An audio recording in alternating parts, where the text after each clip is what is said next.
قشنگشون با پسر خوبی شد دیگه اینقدر نبحث برای هر موضوعی بی خودی. خب بذار این کانال دیگه نمیخوام بگیرم فقط برای اینکه تلویزیون یه کانالی است گریه میکنی؟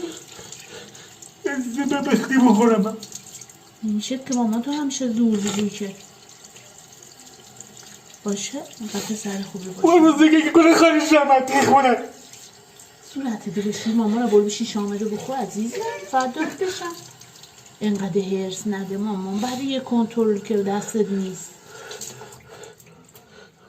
یه صورتت هم خوش کن.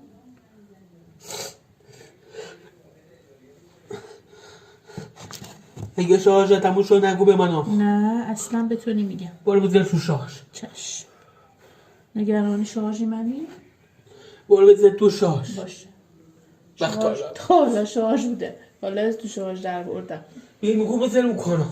باشه شیطونه بذارم کانال دیگه. شیطونه میاد ابرو آدم شونه میکنی؟ هیچی نگو دیگه. چرا تو هیچ وقت حساب نداری؟